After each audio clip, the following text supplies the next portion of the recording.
Magandang gabi po sa ating lahat, mga minamahal mga kapatid.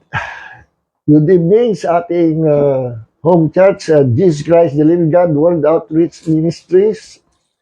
At gandang gabi rin po sa lahat ng mga kapatid sa iba't ibang mga churches. Today is Friday at ito po ang ating JCLG Friday Online Bible Study. And we are now ready to study again the Word of God. Hallelujah! So, this is Pastor June. Ako pa rin po. Pastor June Cortez from San Pablo City, Laguna. So, purihin ang Panginoon. At ngayong gabi, diretso na po tayo sa ating Bible study. Wala na tayo intro na worship song. Ano? Bukod sa baka na-copyright tayo mawala ito ating video. Okay. So, purihin ang Panginoon. Dire-diretso na po tayo sa pag-aaral ng salita ng Panginoon. Ano po? So, ngayong gabi, ating pong patuloy na pag-aaralan, sinisiyasat sa Biblia, kung ano ang natututunan natin dito sa katanungan na bakit kailangan tayong manalangin. No? At why it is important to pray, yan po ang title ng ating pong series. Why it is important to pray. Okay, teka, i-adjust natin. Yan. Nandito po tayo sa isang maliit na kwarto at dito muna tayo. So, praise God. Why it is important to pray? Bakit kailangan napakahalaga na tayo po naman ng palatay manalangin? Anyways, alam naman po natin na bago pa natin hingin sa Panginoon yung pangangailangan natin, alam na ng Diyos yung ating pangangailangan. Ano po? Bakit hindi na lang ibigay ng Panginoon? Ano? Yung ating pangangailangan. Ba't kailangan pang tayo ay manalangin? Okay. Ito yung ating tinatalakay. Marami na tayong napag-aralan tungkol dito. In fact, this is already part 4 ng ating pong pag-aaral sa paksang why it is important to pray. So, praise God at purihin ang Panginoon habang hinihintay natin iba natin mga kapatid. Anyways, kahit ilang pa tayo, diretso na po tayo. Let us pray muna po. Heavenly Father, once again, we pray in the name of the Lord Jesus Christ. Ang katastasang pangalan ng Diyos ay pinagkaloob mo sa amin na kami ay tumatawag sa pangalan ni Jesus. Every time we call upon the name of the Lord Jesus Christ, Lord, dinideclare mo sa kalangitan ang authority, power, at omnipotent, omniscience, omnipresence in that name. The name of the Lord Jesus Christ, our Yeshua HaMashiach. That in your name, every knee, every tongue shall confess that you are Lord. Walang tatayo sa iyong pangalan, lahat ay luluhod. Maging mga pangalan ng iba't ibang mga sakit at karamdaman ay luluhod sa pangalan ni Jesus. Maging mga problema, luluhod sa pangalan ni Jesus. And all demonic spirits, even the devil himself, will bow down in the name of the Lord Jesus Christ. Ang pinakamataas, pinakamarilag, pinakamakapangyarihang pangalan na pinakilala ng Diyos at ipinagkaloob ng Diyos sa amin upang amin tawagan ang pangalang Jesus, Yeshua. Purihin ang Panginoon. Maraming salamat sa gabi ito. We ask you, Father God, to anoint us with the fresh anointing of wisdom and revelations so that we can understand the deep things of the Holy Spirit. Maraming salamat, Panginoon. That every time we read, meditate, and study your words, your presence will always manifest in the midst of your people. And you are always ready to heal the sick. You're always ready to deliver your people. At ready ka rin, Panginoon, na mag-release of forgiveness at nasaganang biyaya sa mga taong nagpapakababa at lumalapit sa iyo bilang isang makasalanan na tinatanggap ka bilang Panginoon at Diyos sa kalambuhay. Maraming po salamat, aming Diyos, napakabuting Diyos, na nagpatawad sa amin lahat at tumanggap sa amin. Bagamat hindi kami karapat-dapat, tinanggap mo kami, Panginoon. at ginawa mo kaming malinis, ginawa mo kaming bago. If any person is in Christ, he is a new creation. All things are passed away. Behold, all things are become new.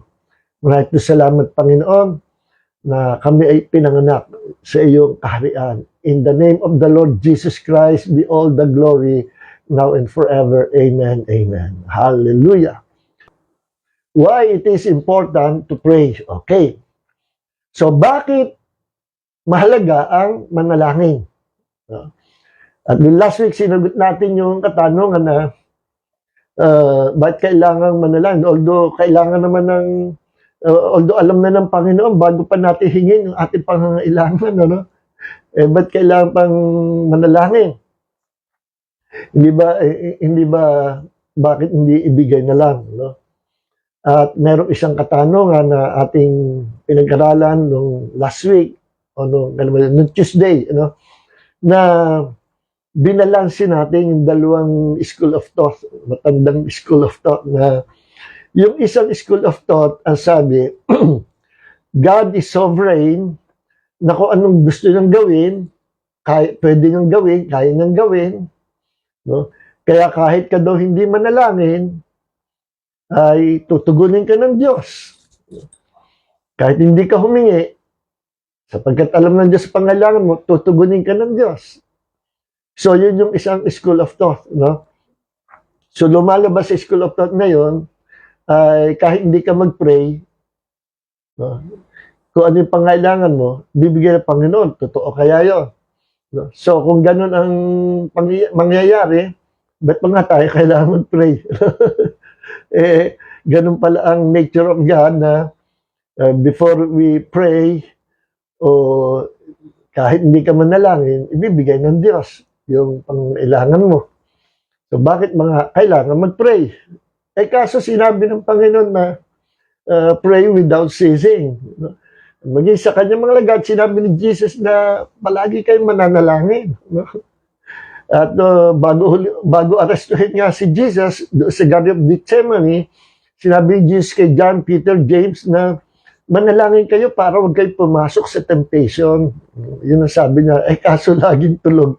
Sige na nga, matulog lang. 3 times na binalikan, laging tulog. Okay, just sleep. Matulog na kayo. Ayun, kaya nangyari, nung inaresto si Jesus at siya ay dinala na at napako sa krus, kanya-kanya nang natukso silang iwanan ng Panginoon, natukso silang magtago, kanya-kanya nang taguan sila, escape. Ano? So, yun ang nangyari. Ano? Maging si Peter, dininay niya, tinanggi niya, tinatwa niya si Jesus. So, yun yung mga dumating sa kanila. At, pero, pinabalik sila ng Panginoon nung si Jesus ay nabuhay na maguli. At lahat sila nagbalikan sa Kanya bilang mga alagad. At pamula noon, no, sinabi ni Jesus, aalis ako pero pag-alis ko, pagpanik ko sa Ama, bababa yung makakahalili ko. The Spirit of God, ang pangako ng Ama. He will pour out His Spirit, no? Bibigay sa inyo ang banal na Espiritu. He is with you and He will be in you. Maninirahan sa loob nyo. Kaya nung day of Pentecost, ito nga, dumating na ang Holy Spirit at ang nakapaghintay out of 500 na mga disciples ang nanatili lang at nakinig sa instruction ni Jesus na manatili kayo sa Jerusalem hanggang sa kayo ay mababaan o matanggap nyo ang Holy Spirit. Mababaan kayo ng Holy Spirit and the Holy Spirit will dwell in you. Hintayin nyo yung power from on high. Before you evangelize the world, wait for that power, the presence of the Holy Spirit. At out of 500 na kataong kinuusap niya when He rose from the dead, ang makikita natin sa Book of Acts, chapter 1, chapter 2, 120 na lang. No? 120. Nasaan yung 380? Mukhang nag-backslide yata. Ewan natin, ano? So, ayun yung nakinig sa instruction ni Jesus. So, sila lang na 120 na nakinig sa instruction, sa utos ng Panginoon na manatili, hintayin nyo ang pagdating ng Holy Spirit. Sila lang ang tumanggap ng Holy Spirit. Yung hindi nagpatuloy, hindi sila tumanggap. So, Yun yung sinabi ng Panginoon, no? Na darating ang Holy Spirit. Ngayon, lahat tayong mga mananampalataya, may Holy Spirit dwelling in us, no? At kinakausap natin ang Holy Spirit. Alam nyo, isang karanasan mo, pag meron isang bagay kung hindi ko maalala or merong bagay na hinahanap ako, hindi ko matanda kung saan ko inilalagay, kinakausap ko ang Holy Spirit. Holy Spirit, saan ko po kaya nailagay yung ano? Please reveal it to me. No? Maya-maya, makikita ko yung isang bagay, maalala ko, doon ko nga pala, ano yun, naiwan. Ano? Okay, may itatanong, Holy Spirit, ano nga pangalan ng tao na yun? Hindi ko matandaan, nakalimutan ko na. Please, paalala mo po sa akin. Maya-maya, biglang, ting, maalala ko na yung pangalan. Okay, because Holy Spirit is a person. No? Natalakay natin yung the person, the deity of the Holy Spirit. Siningit lang po natin yan.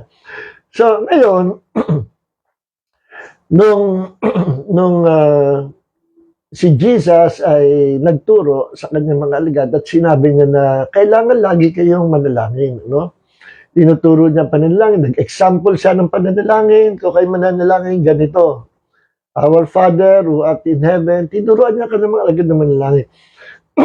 So, ang Panginoong Jesus, excuse me po, sinasabi niya ang kahalagahan ng pananalangin, no? At tinuruan niya ka ng mga alagad ng pananalangin. Ibig sabihin, ganun kahalaga ang prayer. At atin nga pong tinalakihan nung nakaraang linggo na atin na pagdaanan yung 2 Chronicles chapter 7 verse 14, ano? At inulit natin yung paalala sa inyo nung Tuesday. Yung sinabing, if my people who are called by my name humble themselves and pray and seek my face and turn from their wicked ways, then I will hear from heaven and I will forgive their sins and heal their land. Natalakay natin na. Then tumungo tayo doon sa sinasabing mahalaga na man who will stand in the gap. Ano, yung mamamagitan between God and man. No? At pag may namagitan, may gagawin ang Diyos. Pag may namagitang nananalangin, kikilos ang Panginoon. Ezekiel 22 verse 30 hanggang 31. Ano? Sinabi niya. So yung katanungan na kailan ba nating manalangin? Sabi ng isang school of thought kahit hindi tayo manalangin, kung kailangan natin, alam ng Diyos Panginoon, ibibigay ng Diyos. Tama kaya yun? No? At yun namang another school of thought, ang sabi ay, kailangan natin manalangin sapagkat kahit alam ng Diyos sa pangailangan natin, pag hindi tayo nag-pray, hindi ibibigay ng Diyos. At ang magre-release lang ng blessing ng Panginoon or answer ng Diyos ay yung ating panalangin. Kapag tumahimik tayo, hindi tayo tatanggap sa Diyos. Pero pag nanalangin tayo, saka tayo tutugunin ng Diyos. At hanggat hindi tayo nananalangin, hindi tutugon ng Diyos. Tama kaya yun. Tinalakay natin yan noong Tuesday at binalansin natin, parehong may katwiran yung dalawang school of thought. Yung isa ay God is sovereign. No, na hindi pa tayo nananalangin, pwede niyang ibigay kaagad. Kasi alam na niya yung pangailangan natin. At sasabihin natin, sinabi natin, pinag-aralan natin na tama rin yun. No? There were times sa ating experience sa Panginoon na iniisip lang natin, gusto ko yung gano'n. Bakit biglang nandito na? Iniisip lang natin, hindi pa nga natin nahihingi sa Panginoon. Ibig sabihin, totoo na hindi pa tayo nananalangin, alam na ng Diyos ang pangailangan natin at madalas ay binibigay kagad ng Diyos. Kahit hindi pa tayo pray. Totoo yun. At totoo rin naman, there were times na kapag hindi tayo nanalangin, hindi tumutugon ang Diyos unless na tayo ay mag-pray. May mga ganyang cases. May mga cases sa ating buhay, may mga kaso sa ating buhay, pananampalataya, may mga experiences tayo na gusto tumugon ng Diyos, pero hinihintay ng Diyos na tumawag tayo sa Kanya. At hanggat hindi tayo tumatawag sa Kanya, hindi niya maibigay yung kailangan natin. No? May ganyang mga sitwasyon. Tama kaya yon? Tama rin po yun. So parehong tama, no? Babalansihin lang natin, nabalansin natin yan nung Tuesday, paalala ko lang sa inyo. So parehong tama, God is sovereign na kahit may mga karanasan tayo, inisip lang natin. Ba't dumarating na? Hindi pa natin ipag-pray. Meron din tayong experiences na gustong-gusto ng Diyos ibigay, pero hinihintay niya na tumawag ka sa kanyang pangalan. No? At pinagsama natin niya, parehong totoo. Ngayon, parehong nangyayari yan, case-to-case basis, depende yan sa mananampalataya. No, yung in-example ko noon, yung isang pamilya, yung nanay at tatay, may isang anak na napakabait, lagi nanonood doon sa bitana, parang inggit na inggit siya doon sa mga bata nagbibisikleta, pero never na siya ay humingi sa kanyang magulang ng bisikleta. Pero namamatyagan, nakikita ng kanyang mga magulang na sabik na makasakay sa bisikleta at gusto rin niya nung kanilang anak na makapagbisikleta. Itong batang ito yung napakabait, masunurin, mga maliit pang bata siya, no? At mga bata rin nakikita na nagbibisikleta, kaya parang nainggit siya, pero pinipigilan niya ang kanya sarili na huwag mainggit at siya ay nananatili siyang nanonood na lang, satisfied siya nanonood, pero nakita ng kanyang ama't ina na gustong-gusto ng anak nila na mabait yung bicycle. Kaya ang ginawa nila, sabi nila, sa birthday niya, maganda, suprasahin natin.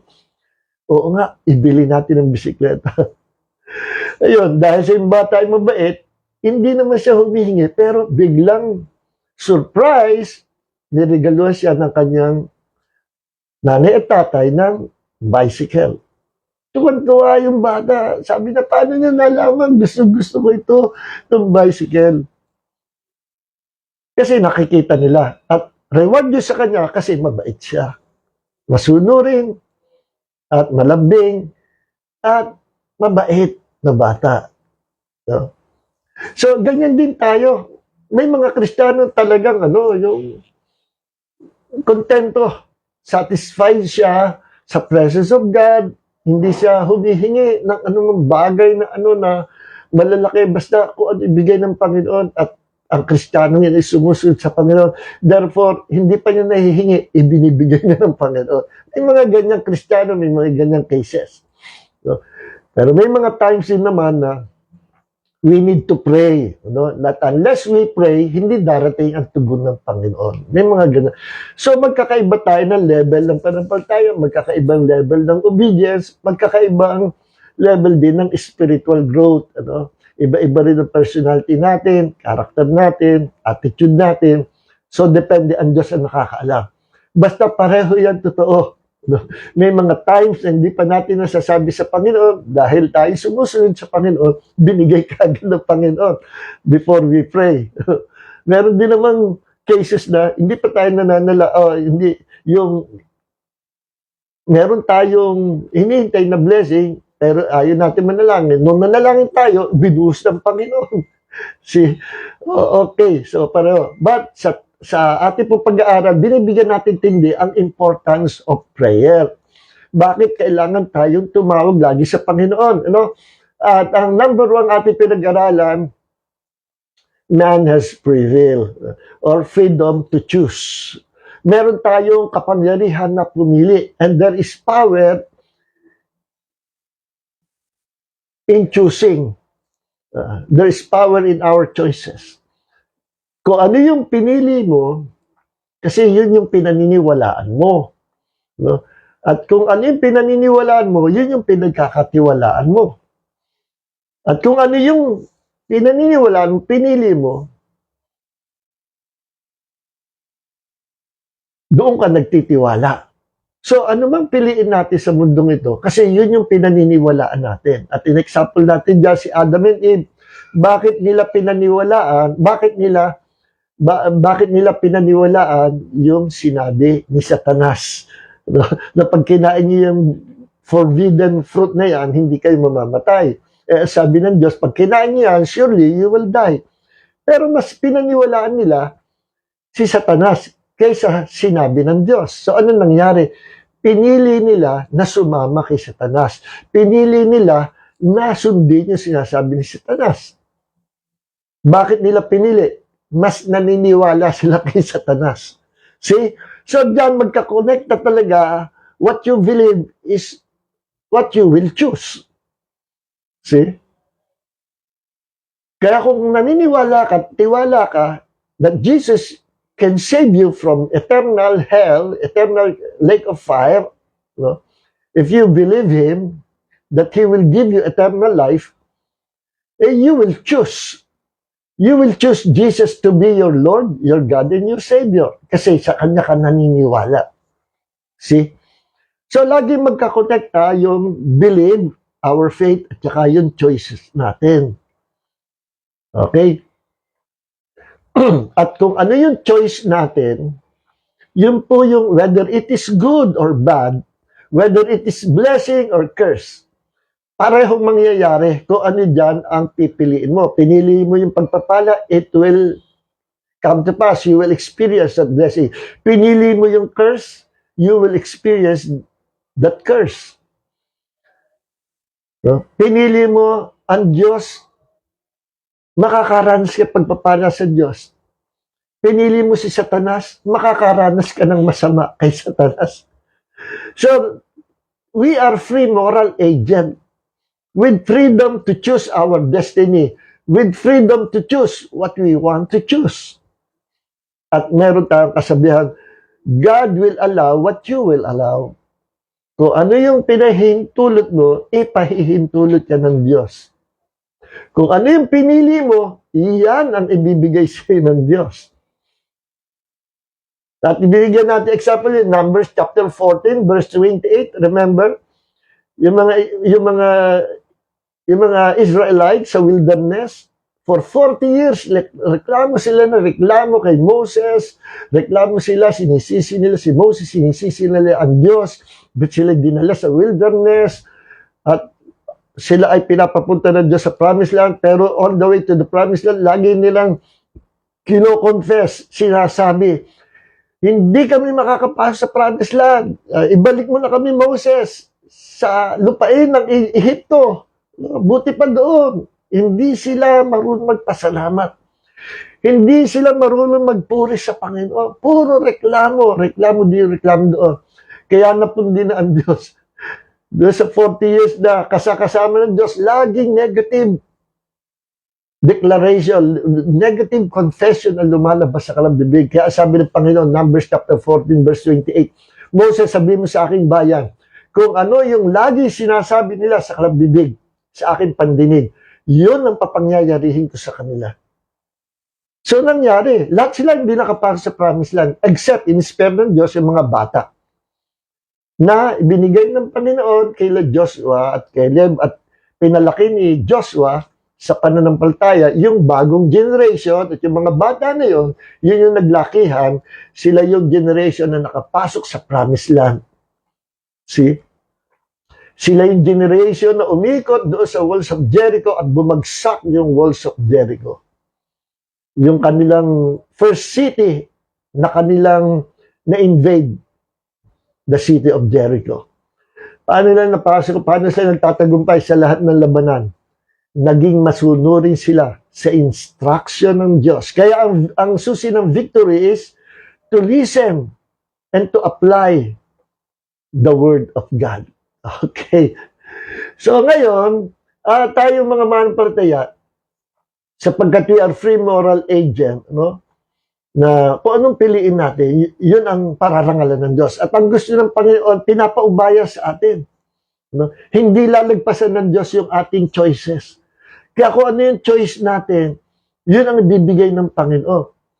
At hinihintay ng Diyos na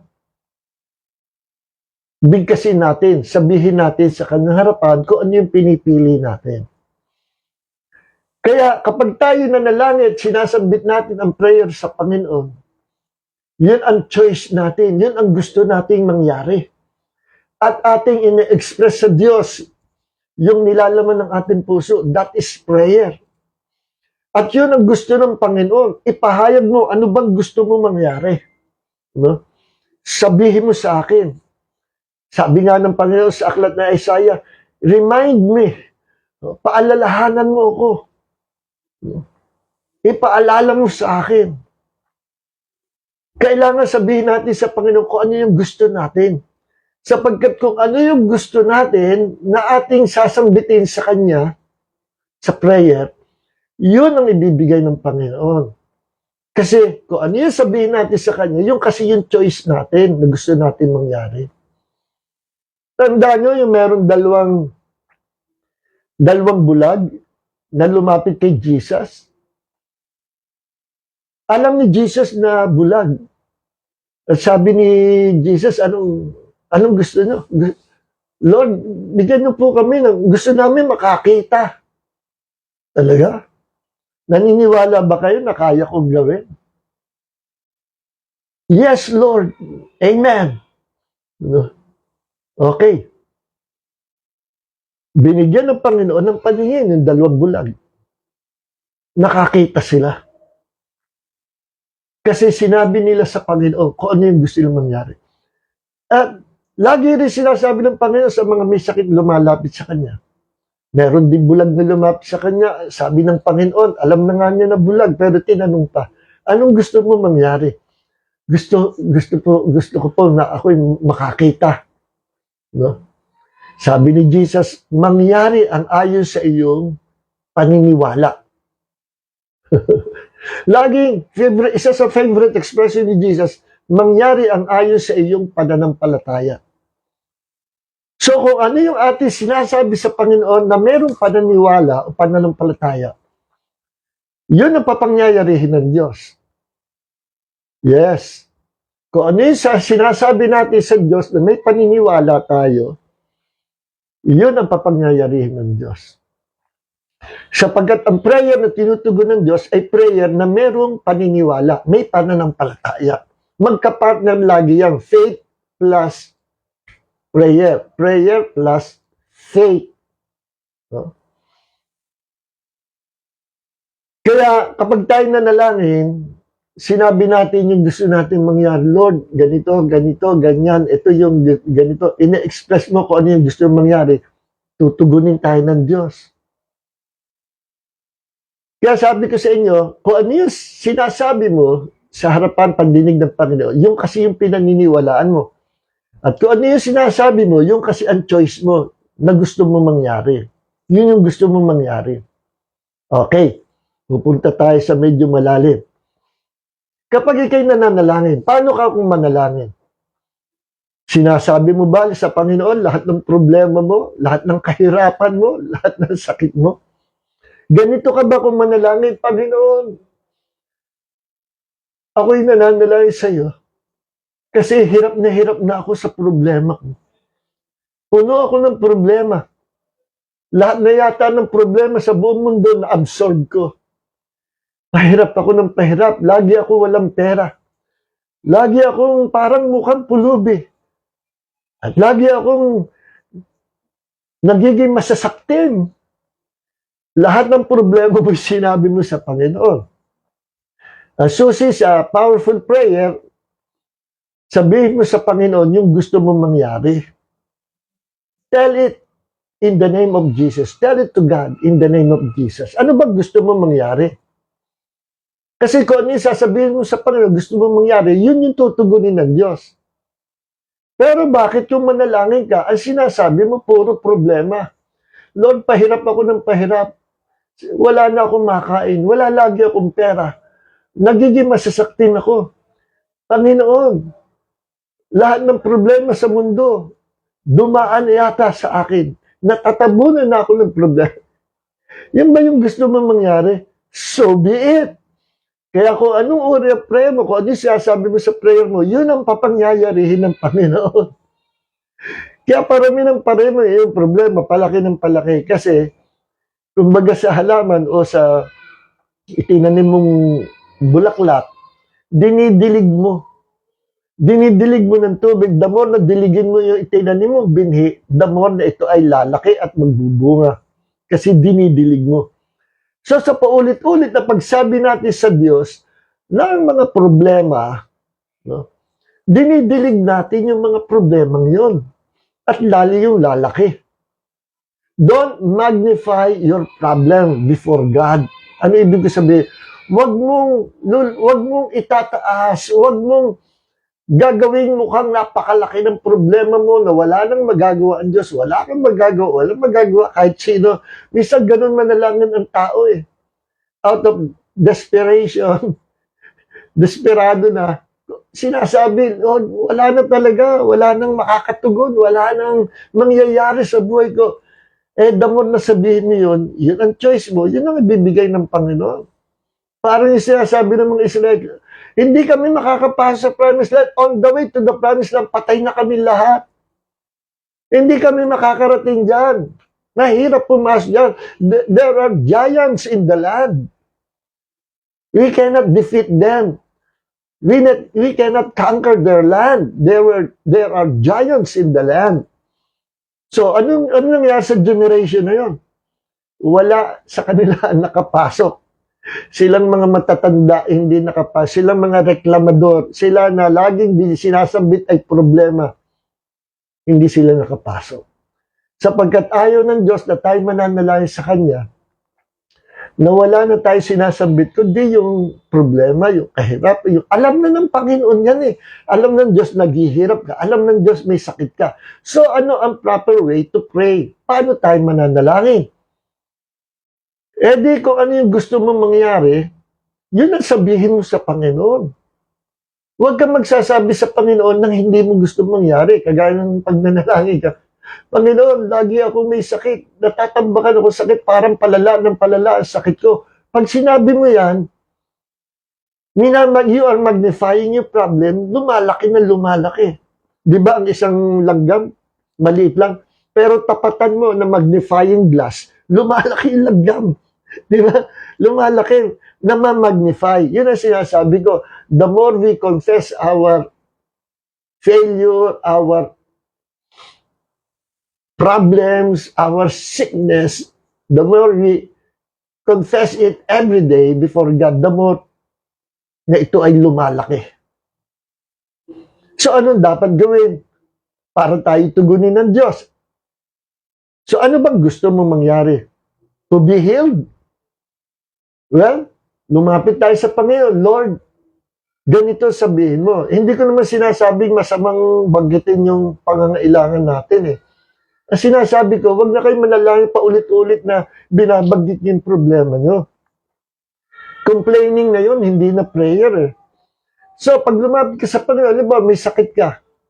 Kagaya ko, nagkasakit ako ng neuropathy. Almost 3 or 4 months ako hindi makalakad. Ayos. Kala ko, katapusan ko na. No? Pero, tinatagang ko ang aking pananampalataya at sabi ko sa Panginoon, Lord, may sakit ako ngayon. Neuropathy. Umaakit sa katawan ko. Nagiging numb. Namamanhid. Nawawala ng pakiramdam. Hindi na halos ako makatayo. Pero Panginoon, ang lahat ng ito, temporary lang. Sapagkat the God whom I serve is the God, my healer. You are my healer. And Lord, sa pangalan ni Jesus, nakataas-taas ang pangalan. Lahat ng tuhod ay luluhod. Lahat ng sakit karamdaman luluhod sa pangalan ni Jesus. At ang pangalan neuropathy, problems sa nerve, ang sakit nito, luluhod sa pangalan mo, Panginoong Jesus. And in the name of Jesus, I declare Jesus, Isaiah 53, Jesus took my sicknesses and carried all my diseases. And by your wounds, Jesus, by your stripes, I am healed right now. I receive my healing in the name of the Lord Jesus Christ. Right now, I am healed. Period. Yun ang prayer of faith. Binanggit ko, binensyon ko yung nararamdaman ko, pero hindi ako doon tumigil, binabali ko yun. Ito ang pakiramdam ko, Panginoon, pero in the name of Jesus, walang mahirap na sakit, walang malaking sakit sa pangalan mo, lahat ay luluhod.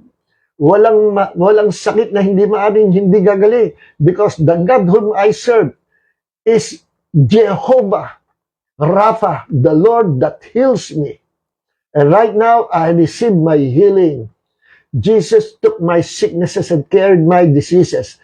And by your stripes, by your wounds, I am healed right now. I receive my healing.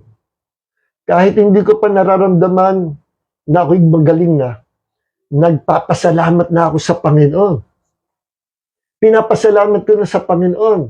Lord, thank you, pinagaling mo na ako. Tapos na, past tense. Why?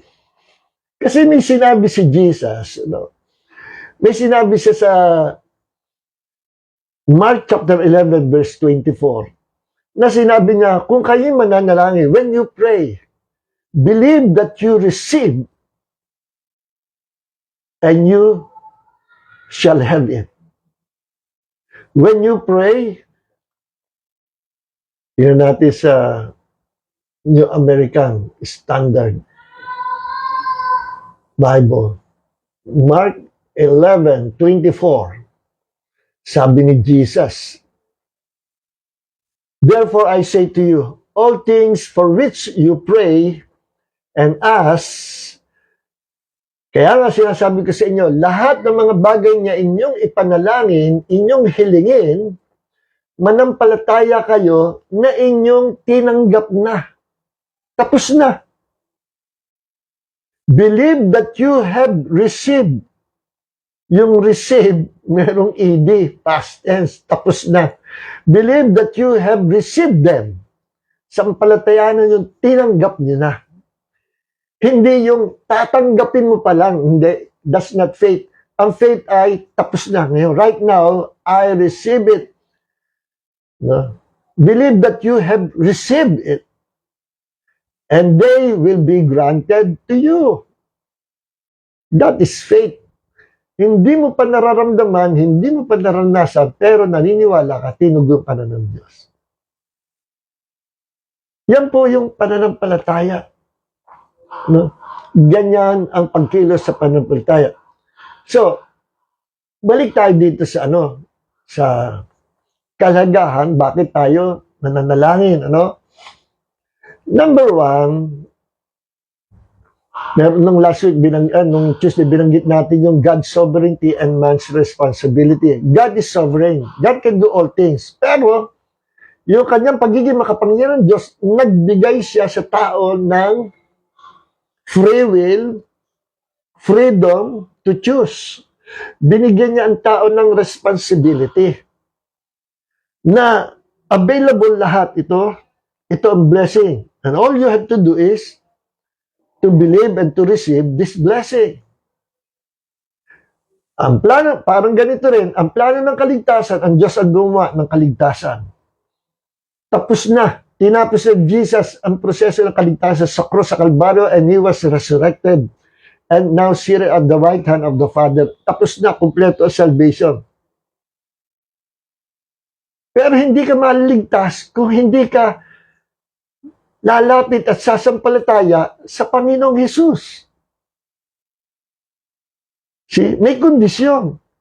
The sovereignty of God planned, siya nagplano, siya ang gumawa, lumikha, gumawa, tumapos ng proseso, paano tayo maliligtas, tapos na. Ngayon, binigyan na ng responsibility lahat ng tao. Sabi sa John 3:16, whoever believes in Him will not perish but will have everlasting life. So may responsibility ang tao na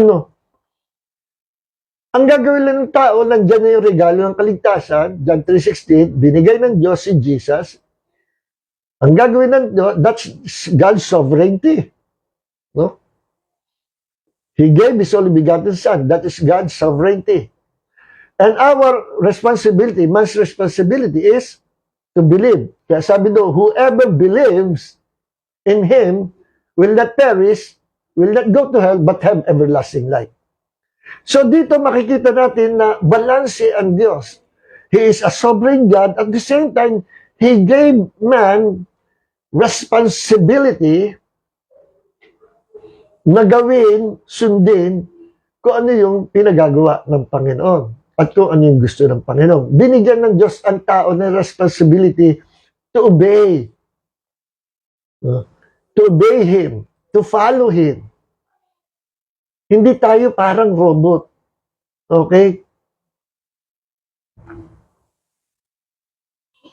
Kasi hindi tayo kagaya ng, hindi tayo Calvinist na hindi tayo Calvinist na may doctrine Calvinism, na sa Calvinism kahit ayaw mo, ayoko lumapit, gusto ka ng Diyos palapit, lalapit ako sa Panginoon at napili ako ng Diyos na maligtas, kahit ayoko, maliligtas ako. Hindi po ganun ang Bible. Pag ayaw mo maligtas, hahayaan ng Diyos. God will allow what you will allow. Kung anong gusto mo mangyari, yun. Kung gusto mo maligtas, come to Jesus. Ayaw mo maligtas, huwag kang lumapit. Ganun lang yun. Kaya nga sa end of the Bible, end of the book of Revelation, bago sarahan ng book of Revelation, may sinabi ang Diyos. Ang masama, magpakasama na. Ang matuwid, magpakatuwid na. Ano ibig sabihin ng Panginoon? Those who want to choose God, come and be saved. Those who don't want to choose me, those who want to be with the devil, go and go to hell. Hindi ka para pigilan ng Diyos because we are all free moral agent with freedom to choose. Sa Calvinism kasi wala yung freedom to choose walang free will daw ang tao. We cannot come to God dahil masasamang tao daw tayo. Wala tayo daw alam na gawin, na kabutihan. No.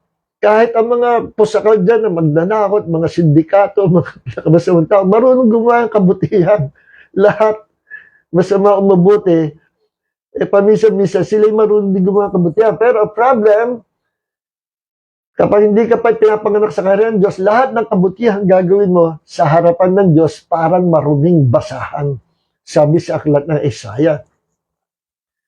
Marunong tayong gumawa ng kabutihan. Pero counted lang yung kabutihan natin kung tayo ipinanganak na sa kaharian ng Diyos. Yes. Okay. So, yan ang isa sa dahilan, God's sovereignty and man's responsibility. So, ang Diyos, nakaready na yung answer. That's God's sovereignty. Ano ang man's responsibility? To pray. Hingin mo sa Diyos yung gusto mong hingin.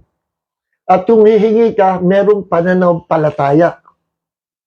Nananampalataya ka, ibibigay niya. Naalala ko yung mga ibang Kristiyano na ilan yung mga nagpatuto, pareho yung mga testimonies nila. Pero mga individual person ito na sa iba-ibang lugar, iba-ibang tao ito, hindi nag-usap, at iba-ibang panahon. Pero naka-experience itong mga taong ito, ay sa testimony na nakapasok sila sa langit, pinakita ng Diyos ang langit, pero hindi pa nila time para manatili sa langit. Pinababa uli sila ng Diyos. No? Nabuhay uli sila. Yung iba naman, hindi naman namatay, kundi iniakit na ng Panginoon, pinakita yung vision kung ano yung heaven. No? Sabi ko, mapalig itong mga ito. Nakita nila yung heaven. Ngayon, meron silang nakita na building na malaki. Nung sila'y pumasok, parang testimony nila. May ibang tao ito. Sabi nung isa nag-testify, pagpasok ko sa building, nagulat ako. Marami mga body parts na nandoon sa langit. Ang daming body parts. Merong lungs, merong putol na paa, merong mata, ang daming body parts. At tinanong niyang angel of God, angel, ano ibig sabihin ito? Puro mga body parts. No? Yung lugar na yun, puro mga body parts. At ang sagot daw ng angel, yung mga body parts na yan ay inihanda na ng Diyos para doon sa mananalangin sa pananampalataya. Yung magre-request, ipapadala yan. Halimbawa, yung isang tao, na aksidente, na-injured yung paa niya at hindi na siya makakalakad. Merong paa ka na nakareserve sa langit, may body part, na kapag ni-request mo sa Diyos, pwede niyang palitan yung na-damage mong paa. At kapag ikay nanalangin may pananampalataya, one of these days mapapansin mo, parang wala nangyari. I was healed. At yung iba naman, meron sakit sa puso. No? Biglang pinagaling ng Panginoon, miraculously. At nung chinek ng doktor, iba ng puso, bago na. May mga ganyan nangyayari. Meron testimony. Nabalian yung lalaki ng kamay at inopera. No? Nilagyan ng bakal dahil sa aksidente niya, grabe, halos maputol ang kamay. Nilagyan ng bakal sa loob. At pinapahinga sa ospital na may bakal yung kanyang kamay. At dahil may nag-pray sa kanya, hindi ko lang malinaw kung siya nag-pray o may nag-pray sa kanya, at ang sabi, isang nagising siya mula sa pagkakatulog na may katabi siyang metal. Metal na mahaba. Nandun din sa kanyang kama. Nasa ospital siya. Nagdaka siya. Ay, nung tinignan niya, yun yung metal na ikinabit dito. Sa kamay niya. Nasa labas ng kanyang katawan. At nung in-x-ray ang kanyang braso, meron ng buto. Totoo ba yun? True story po yan. In fact, yung metal na yan, parang hiningi ni Kenneth Copeland. At dinisplay sa kanyang office, parang yun ang narinig ko, na reminder na God is still a miraculous God, a miracle working God. Miracle yun. Gumagawa pa ba ang Diyos sa miracle? Yes! Kailan? When you pray by faith. Meron din ganyan, kahawin niya eksena, bata yata yun, no? Na-injured yung kanyang legs at nasira niya yung mga buto, ginawa, nilagyan ng bakal yung kanyang paa. Pinag-pray siya. Nagising yung bata, may katabing bakal sa higaan niya. Nung chinek, yun pala yung bakal na inilagay sa loob ng kanya hita. Nung in-exhale hita niya, meron ng buto. Bagong buto. Pwede ba mangyari yan? I believe yes. Anak ni Jezebel. No? Doon sa school, binubuhat niya yung kanyang 1-year-old child yata niya, yung babae. Dinala sa school. Naglaro yung bata, hindi napansin, nagsara yung pinto, nakakapit yung bata doon sa pinto, naipit yung kamay, naputol yung daliri. Naputol yung daliri. Lit-lit ng kamay ba? Iyak na iyak bata. Umaagos sa dugo. Si Jezebel nasa seminar, conference, nila Kenneth Copeland, hindi siya makaalis. Sabi niya, ayaw niya na mabagabag siya, tinapos niya yung pagsasalita na pinapakinggan niya. Pinapakinggan niya kay Kenneth Copeland. And after Kenneth Copeland spoke the message, sinabi niya, may problem yung anak ko, naputol yung daliri, naipit yung kamay. Kailangan dalhin sa pinakamalapit na gamutan. At pinag-pray nila. In the name of Jesus, pinag-pray nila doon. Then, pinakamalapit doon sa clinic, dinala kagad nila doon sa clinic. At bago malis, yung isang teacher yata yun, Sir, napulot ko ito doon sa pinangyarihan ng aksidente. Pinulot doon niya, nilagay sa tissue paper. I think this is the fingers of your child. Oh yes, kinuha niya yung finger. Dinala sa clinic, pinakita sa doktor, Dok, ito yung daliri ng anak ko. Sabi na, sorry, hindi na pwede ikabit to. Magagawa na lang natin, puputol natin yung kamay at gagawin natin maganda yung tahi. Hindi na pwede ito. Tinapon ng doktor sa basuran. Then yung mag-asawa, pagdating sa bahay, ilang araw sila nag-prayer and fasting. Wala silang ginawa kundi tumutok. They focus their attention, their mind, their spirit, their heart on the Word of God.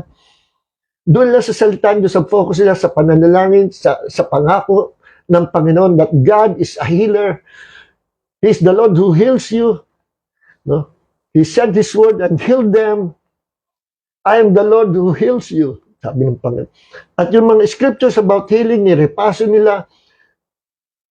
Ilang araw sila, nag-prayer and fasting. Then, dumating yung time na ibabalik na nila sa doktor.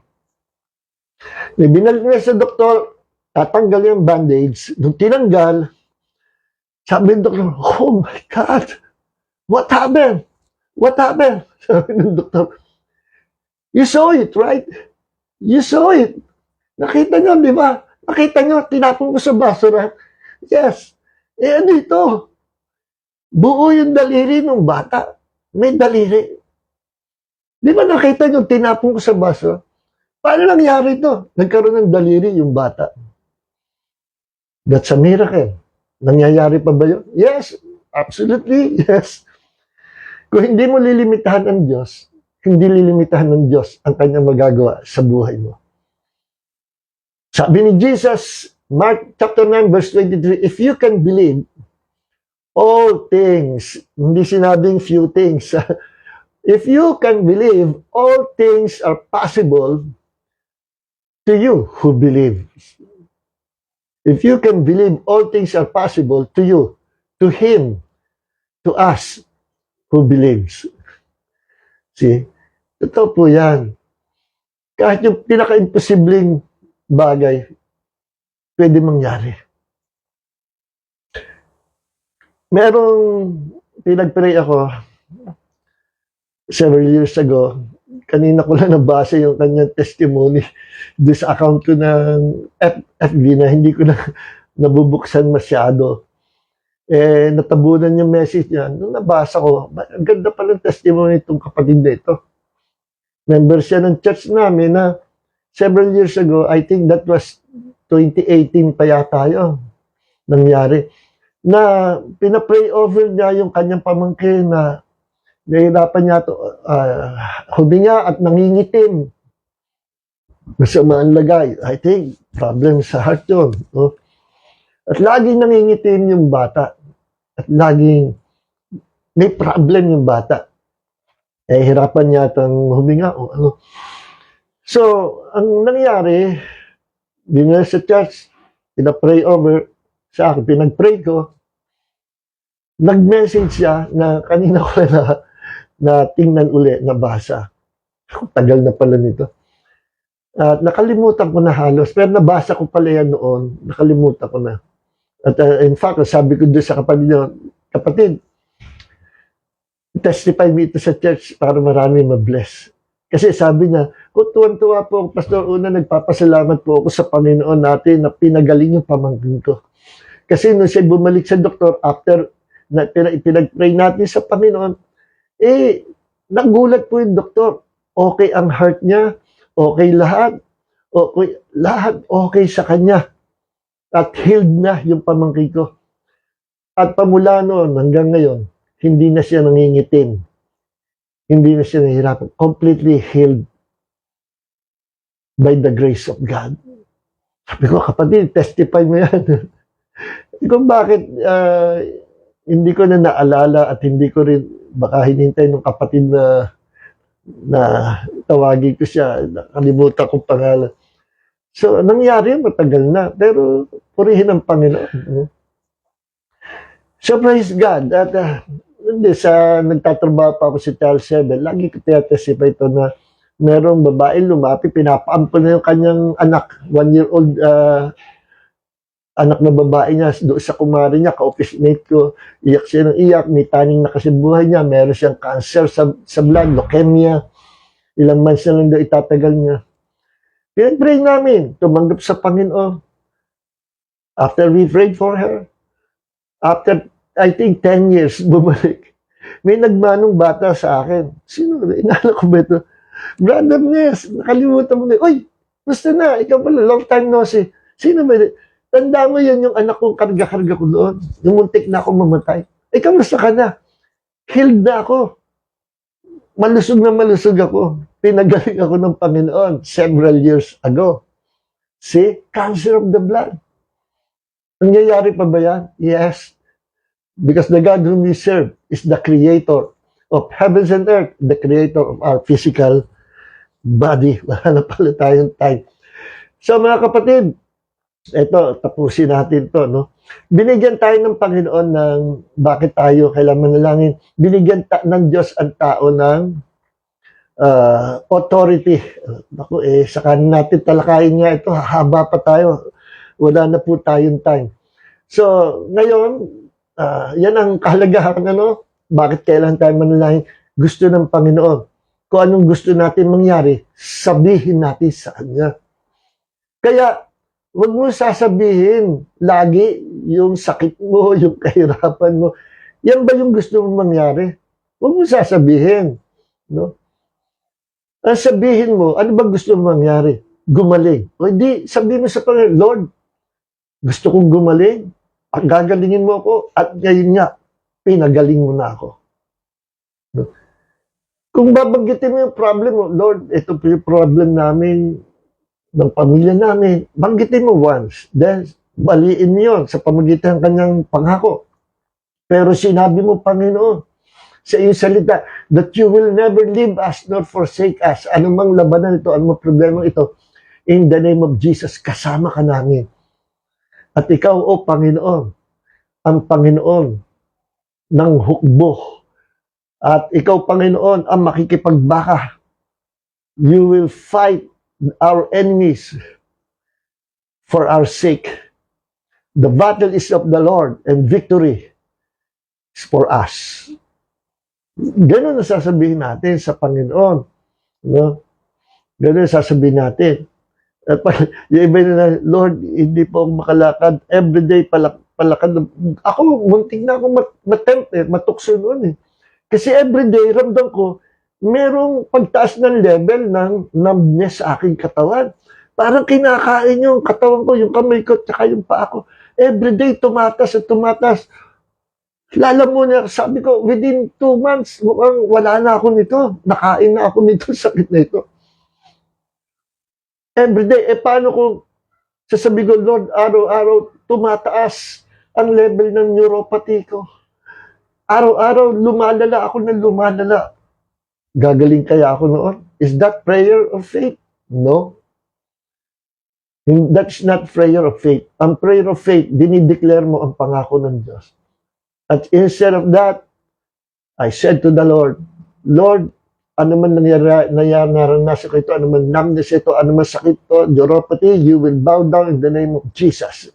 Lahat ng pangalan, lahat ng sakit, pangalan ng sakit, karamdaman ay luluhod sa pangalan ni Jesus. In the name of Jesus, neuropathy, bow down in the name of the Lord Jesus Christ. Neuropathy, be gone. Mawala ka in the name of Jesus. And after a week, I was healed. Bigla akong nakalakad. Nagulat yung mga church members namin kasi akit ako sa pulpit, nakatungkod na ako eh. Naalalayan ako sa ganito. Pagpanig sa pulpit. Kung lumakad ako, ganyan. Nahihirapan akong bumalance eh. Then suddenly, after I think 3 months na naghihirap ako, no ako'y nanalangin ng gano'n sa Panginoon. At pinanghawakan ko pangako ng Diyos within a week. With only 1 week, bigla na ako nakalakad. I was healed by the grace of God. And bigla nagulat ang mga member namin sa church. Wala na akong tungkod. Bigla ako lumalakad. May patakbo-takbong effect pa ako magkakit sa pulpit. So, yung mga anak ko, ngingil, Daddy, huwag ka tumakbo, baka pumagsak ka dyan. So, purihin ang Panginoon. Next week, talakayin natin yung last part nito, ating pag-aaral. That will be part 5. Okay? So, purihin pa rin. Heavenly Father, maraming po salamat at ikaw po ang Diyos nagtuturo sa amin how to pray the right prayer, to declare your promises, and how to fight the good fight of faith through our prayers, Lord. Maraming po salamat, Panginoon. Lahat available. According to your sovereignty, lahat ng pinakamagandang may bibigay mo sa amin, naka-ready na. At Dahil naman sa responsibility namin, all we have to do is to believe and to receive the answer. To believe and to receive the blessings of God. In Jesus' mighty name be all the glory. Those who are sick, declare right now that Jesus took your sicknesses and carried all your diseases, and by the wounds of Jesus, sa kanyang mga sugat, ikaw ay pinagaling ng Panginoon. Right now, lahat na may sakit karamdaman, be healed in the name of the Lord Jesus Christ. Amen, amen, amen. God bless everyone. So mga kapatid, please don't forget to like this video and don't forget to share this video. At kung meron kayong comment, mas mabuti kasi sabi ng Facebook, the more daw na mas maraming likes and comments, the more na ini-expand nila ang mga viewers ng ating pong video. At pagkakakunti ang like, ang marireach lang ng ating video, kaunti din lang. Ganyan pala yun. So palalawakin ng Facebook ni Meta, yung mararating, yung mga aabutin nito, padadamihin niya yung viewers kapag maraming likes at saka comments. Pero pag wala, makakakarampot lang yung viewers na bubuksan nila. So akala ko nung araw, pagka basta naglagdag ito, kung ako'y merong 3,000 na friends, lahat yung 3,000 makikita ako. Hindi po. Ang makakita ko, sino yung lagi mong kausap, yun ang makakakita. At ang maabot lang, kung gaano karami yung likes mo at saka comments. Kaya please, paki-like at please share this video to others. No? Hanggang dito na lang. May the grace of Jesus and the love of the Father and the fellowship of the Holy Spirit be with you all. In Jesus' name, amen.